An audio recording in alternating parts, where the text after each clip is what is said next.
Ladies and gentlemen, the play's the thing, with your host, Judy Sleed. Special guest, Mary Fox Kane, actress and spiritualist. The sponsors are Taylor Michelle Cohn and NQ.com and Ingrid Lemmy. Now here's Judy. Thank you, Lee. I never get tired of Judy. It sounds so Cary Grantish, don't you think? Well, it is Cary Grantish. One of his infamous Well, lines. I have Mary Fox here. Since I know her, she had another name to herself. She used to be just Mary Fox. Now it's Mary Fox Kane. Do you know why? Well, she's an old friend, and we used to spend so much time together, and I'm so happy she came so I could share some of her talents with everybody.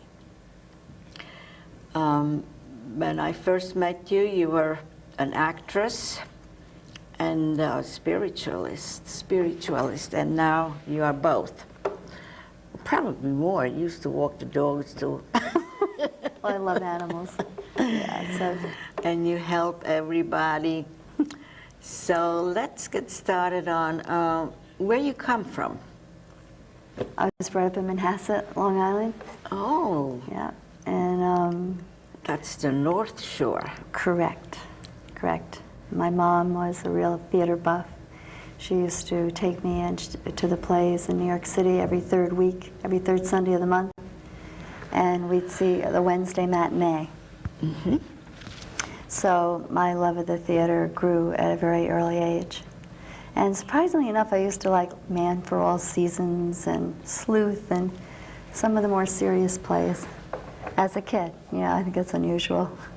But I liked really serious acting. And, Serious acting. I did. And then out here, I was in 1989, I starred in the East Hampton Community Theater's 25th production of Remains to be Seen, which was a murder mystery comedy that was on Broadway in 1953. And it was so much fun. I played I'm not familiar with that play. Yeah, Jackie Cooper, was it Deborah Carr were in it on Broadway that year, but it was a lot of fun. I played Jody Revere, who was a jazz singer, and her uncle had been murdered, and he left her $1 million, and she didn't want his money. Wow, and that was funny? Well, no, he had been very abusive to her mom, and she didn't like him, so she didn't want his money. Oh, you And she was a struggling singer, and I liked her. She had spunk, and she didn't care about the money, and she thought she and her band could make it on their own. And so I tried out for the lead and got the part. And that was right after I moved out here, so that was such a gift to me because I met so many people in the theater community and made friends, and a director saw me in that, and then I was in that old-time movie from 1934, The Women. Yes. Remember? The Women? Yes, that's a very famous movie. Yep. And in that play, I was the Irish maid, Jane. Oh. She had the entire 6th scene. But she was a rip, and I love my Irish heritage, so I had a lot of fun with that part. She was kind of a gossipy thing, but it was a comedic role too. Mm-hmm. Jody had a lot of comedy to it also. I saw you in a play in Quogue, was it? Right. That was Oscar Wilde. That was last show that you did. Right. That was Lady Windermere's Fan. Yes. Yes, I had a very minor part, and that was Mrs. Cowper. I don't know why they had to repeat her name twice, but anyway, it was fun. It's just great to be on that stage because they've done some amazing productions, and I enjoyed it. Yeah. So your heart goes in a different direction now. You're not pursuing your acting career so much for a while. Well, you know, if something came along, I'd love to try something else. You know, I love acting. I think that you draw on your own experiences to portray whatever, you know, and you know, my father died when I was a baby, and when I grew up, there was hardly any divorce, and so I was like the only kid without a dad, and you get more sensitive, you feel different, and you kind of absorb more, spend more time alone. I mean, I was very social, but I think I became very sensitive to feelings and to other people who seemed to be different or alone, and I think it's those kind of experiences that make you feel deep emotions that you can then bring into the stage in acting. So I find it very comfortable and easy to act. So You know? you do some spiritual stuff now. Yeah, actually, in the early 90s, I was helping Lindsay Kane at the Metaphysical Books and Tools. It's a bookstore in Sag Harbor, and she had a lot of books. Barbara Brennan wrote several books on energy healing, and I was like, what the heck is this, when I first saw these books. And she used to be an aeronautical engineer for NASA who asked her to study the human energy field. And she really didn't know anything about the human energy field. But when she got into it and discovered that, you know, there really is a human energy field that's quite authentic and has different centers and is really well thought out as a physical body, she started to study with healers all over the world. And then that was my introduction to the work, was going to one of her seminars where she had us, you know, actually bring energy into ourselves. It's like a sixth sense we have that we can use at any time. You know, you often hear that your thoughts have energy. If you think of someone, all of a sudden they'll call you, or you'll get a letter. Or you see them in person. Right, or you'll all of a sudden see them in person. That happens to me quite often. Well, that's your energy going to them, wherever they are. You know, distance doesn't matter, and it's around us all the time, and we can use that energy. You know, the power of positive thinking. You know, if, say I was nervous coming on this show today, you know, I'll just say, you know, I'll talk myself into feeling calm by the power of thought, which has energy.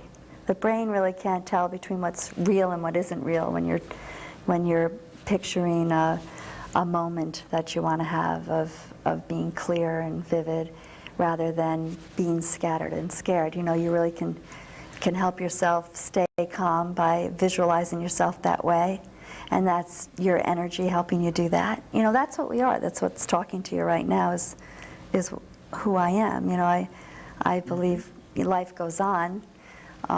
This morning, as you know, I was at the funeral parlor when you called me, and thank God you did, because I lost a very close friend this past weekend. I was with her when she passed away, and today was her funeral, and I was at the funeral parlor when you called me and reminded me of this interview, and I believe Terry is with me, and that her spirit lives on. That's her energy, you know, and she was a beautiful person. So rose I got this morning that I just brought with me, kind of to.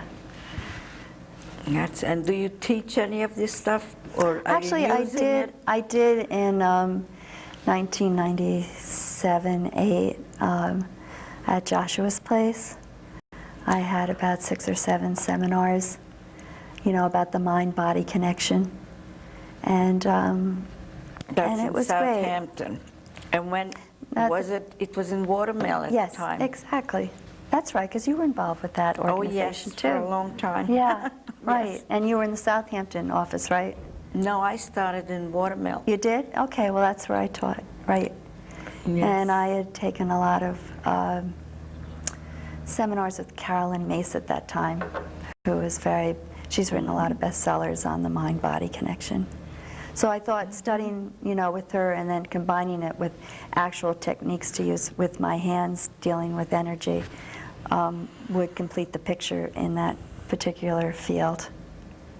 So aside from Joshua's place, you haven't been offering this a service to other people? You mean in East Hampton? Anywhere other than I Joshua's continue. place? I'm a member of the Guild of Holistic Practitioners in Sag Harbor. They've been an organization that's been around since the mid-90s. And yeah, we gave a free clinic every month for people to come in. In the Guild, there's acupuncturists, chiropractors, doctors, regular MDs, other energy workers, you know, therapists. And once a month we gave our time for Wednesday night and Thursdays to people who couldn't afford to go to, you know, the services otherwise, which I loved. I loved the free clinic. Because a lot of times I'd be able to work on someone who thought it was voodoo or something, and they go, wow, you know, I really do feel better. So we lost the church that we had the free clinic in, so hopefully it'll start again soon. You But we lost the church? You mean that people moved from the church, or you? No, just where we held it. We can't hold it there anymore, so you know, hopefully it'll start up again. Well, a lot of the libraries hold things like that, different functions. Yeah, but this entails quite a bit of space, because you have to have separate booths set up for the different modalities, and you have the public coming in. You have a table where they register, and they have to, you know, fill out a little history of So you deal themselves. with people individually and in private? Yeah, people come to my home, and I go to their home. And you mentioned animals before. I also took a special course on healing touch for animals. Animals are very sensitive. It's really pretty neat. You know, one technique that's great if you have a dog and there's a thunderstorm, you know, you just pour your heart energy, you know, put your hand on the dog's throat, you know, and on his heart, and just, you know, just pour warm your love for him into him, and they'll calm down. Try it. You know, you don't have any dogs, though, do you? No, but I'll try it anyway. I don't either. I have a cat. I don't have a cat or a dog, but since you mentioned it, I will try it. Yeah. I'll find one. And I also lived with Elaine Steinbeck for 4 summers. You know, and she was the first, getting back to the play is the thing, she was the first woman stage manager on Broadway in 1943 with Oklahoma, Oscar. she had something to do with your wedding, no? Oh, when I was married in 2003, I got married on her property in Sag On Harbor. her property. I remember something Yeah. like that, yes. Yeah, she was an incredible person, but she passed away a few months before the wedding. She was 88. But we got to know each other really well. And she was very involved with the Bay Street Theater that Sybil Christopher and Emma Walton run in Sag Harbor. And they dedicated the stage to her there. And so I was there for that night and had a lot of fun having dinners and meeting, you know, Elaine's friends. Yes, and you are also friendly with another Elaine, who's... Elaine Stritch. Yes. Yeah. Yeah, my cat actually is named Stritchy because, you know, Elaine Stritch is very zany and skinny and tall. And my daughter's a veterinarian, and she gave me this kitten. He was from St. Kitts. And very different. He was like a bobblehead animal. You know, his neck was too skinny for his head. So when he was a kitten, his head kind of just wobbled. And he was very funny and fast, and his legs were really long. And Elaine lived in Sag Harbor then, Stritch. And I said to her, you know, I can't figure out a name for the cat, but he reminds me a little of you because he's tall and thin and zany. And she said, well, what color is he? And I said, black and white. And that's all she wears, you know. So she said, my colors. So I named the cat Stritchy. Yeah, she's a hoot. She's done a lot. She had her own show on Broadway last year. I know, she was rehearsing for that for a long time. And it was on HBO, a documentary on HBO too. They made a documentary out I'm of it. sorry she moved. Yeah, she's really a city gal. She likes the hotel life. She likes room service, and Yeah, but she's not there anymore. she lives in the Carlisle and has Oh, for the years. Carlisle, she used to be at the St. Regis. No, no. Yeah, she did. The St. Regency. The Regency, Yeah. yes, yes. No, she. That's where my it was the son Regency. used to stay. Oh, really? When he came to town. I Yeah. mean, not like an apartment. Oh. So she's at the Carlisle. So, but you never did any showbiz with her. No, but you know, she didn't drive. So you know, I would take her places. I enjoyed being with her, and when I was with her when she thought about doing this one-woman show. So she would run her thoughts about the show to me, and I remember she said, "I've got the opening line." I said, "You do? And what would that be?" And she said, "It's like the prostitute once said, it's not the work, it's the stairs." She was worried a lot of people wouldn't get it, but, you know, it's just getting to the job that's the work. Anyway, she's a character. That was her opening line in the documentary and the play on Broadway, yeah. It was quite successful. Yeah, It ran yeah. for- She's 82, almost, I think, in February. I had two other people on my show last week and a week before, I can't remember when, who were 80-something. Really? That's great. One was a dancer. She was fantastic. She even danced just a few years ago. It was unbelievable. And the other one, a former Tony winner, Russell Knipe. He did several shows with Elaine. Oh, Elaine Stritch. Yes. Yeah, he was very entertaining, and he looks marvelous. He won a Tony for Call Me Madam. He was oh at wow, the that was a Mermaid. good play. Yeah, and I remember he was discussing that he did some shows with Elaine. She finally got a Tony after 45 years for Elaine Stritch at Liberty. Yeah, Well, she deserves it. she did. So are you going to do some other shows? Like you said, if a right part comes along, you're like, but how about comedy?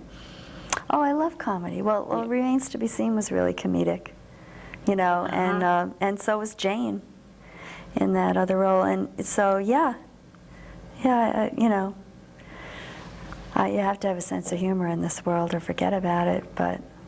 Well, you know, it's very difficult to do comedy. It's harder than to do That's what I hear. tragedy. Yeah, that's what I hear.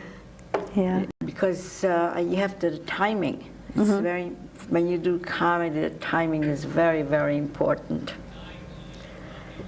Right. Like Jack Benny had perfect timing. Oh, I yes. loved him. Yeah. I was a little Yes. kid when I was watching him, and he would just turn and stare at the camera, and I'd be hysterical. Yeah, he didn't have to He do. had great timing.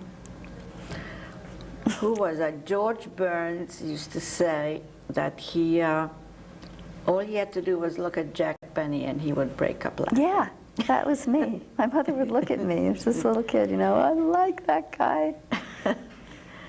He was terrific. But I agree, yeah, it is timing. And there's not, you know, I kind of miss the old actors and actresses.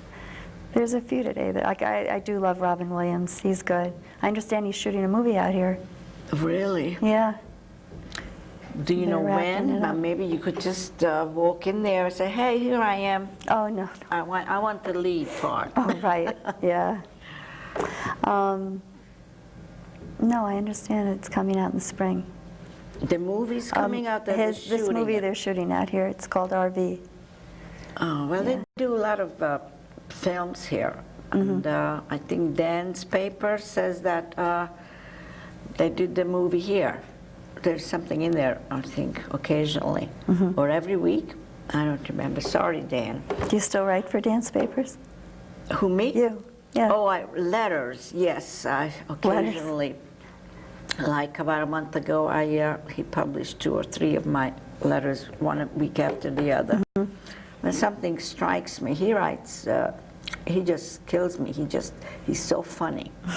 He is so funny, and he was my guest a few weeks ago also. I saw Very him, interesting guy. O. Gregory, when you did O. Gregory at Guildhall.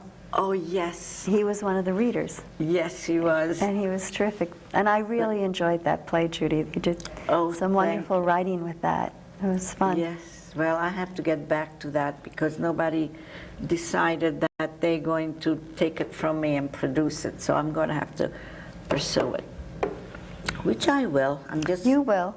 starting a new career. I've been amazed watching you. You're really something. Doing a great job. Oh, thank you. And of course, you're going to be part of it. I'm going to offer you a line. Okay. And, well, I'm just going to do a children's play. I mean, I have the material. I'm just getting the things together. Only out here. It's not going to be national. It's just for the Hamptons. Oh, very nice. Yes. I just saw the Nutcracker Suite on Monday at the Amagansett School. It was so cute. And Terry, my friend who passed away this weekend, has an 8-year-old who was in it. So she has an 8-year-old son, Henry, who was in the Nutcracker Suite on Monday at the Amagansett Elementary School. Oh, Did a little Russian dance across the stage. Oh. He's adorable, God bless him. There's a lot of nice things out here that the children do in schools and in special other places, and I'm working with kids and they invite me all the time, and I can't even go to every one of them. There are so many. It's so good for children, I think, to be able to get their emotions out, through theater. It is. Through a musical, through a play. It's good for you. It's good for them. They might not be able to express themselves in other ways, but they can get feelings out that way. Just took the words out of my mouth. How did it taste? Too garlicky. So you mentioned you have children? I do, yes. I have 3 daughters. I just became a grandmother. Well, mazel tov. What did you have?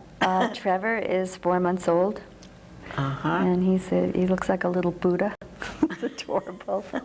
Where does she live? She lives in Burlington, Vermont. Vermont. Yeah. That's not so far. My son lives in Texas. Yeah, that's a hike. And Heather is a teacher in Queens, Little Neck. Oh, Part of the New York City School District. She teaches 2nd grade. And Shannon, my youngest, is a veterinarian. She works in Huntington at Fort Hill Animal Hospital. Well, she's the closest in distance. Heather and Shannon both live in Huntington, which isn't too far. It's about 75 miles west of here, rather. And how long does it take you to go to Vermont? 6 hours. 6? Well, when I go visit my daughters, it's only 4 hours, so it's closer. So, and they never got the acting bug from you? Tara actually is a great actress. When she was in 5th grade, she played Peter Pan for her school. So. And that's where it ended? Well, they did television commercials, the kids. Oh, they did? Yeah, it was when they were 8, 5, and 3. Tara asked me if she could try out for commercials, and I was kind of against it until I met a mother of one of the kids in her class that did do modeling, and she was so down to earth, and she said, they don't make a big deal out of it. It's just what they want to do, and it gives them a little extra money towards college. So one summer, I just sent a letter off to the Schuler agency, and there was one shot of the 3 kids playing, and they asked if I could bring them in. And they gave them all jobs, and Tara made commercials then for Minute Rice and for Strawberry Shortcake Dolls, and all the kids did print work. They were really cute. There's a lot of running around. You have to go into the city and then It was, I mean, I mean, if you don't live in the city, it's very difficult to pursue that. yes, we lived in Lloyd Harbor at the time, and it was a hike, and you know, it interfered with school a little bit, but they still kept up with everything. Just life got too hectic to keep it going. Do you see this fishbowl? I do. And what it means is, I have names in here. Yes. Because this is I have a trivia question for people who watch the show. And can we have the picture to show? There it is, and whoever can identify the people, write in. And when I get the letters, I put those people's, whoever gets it right, put it in a fishbowl here. And then when the fishbowl gets full, I'm going to have my guest pick a name, and the winner is going to be my next guest. Oh, very nice. So it's very exciting. I think it's very exciting. And would you believe it? We're out of time. And I'm so happy you came. I'm Thanks, so happy Judy. I reminded you to come, and you came. And I want to thank everybody who helped me with this show. And I hope you're going to keep on watching. I have some interesting guests coming up. And going to say goodbye. I wave to people. Bye, everybody. Yeah. Be Over well. there. Bye, bye, bye. See you next time. So it was, didn't it go fast? It did. It's fun. It's great. It's easy talking to you. Yes. And I'm going to be in touch with you, and because as I said, I'm getting into doing more and more things in the theater.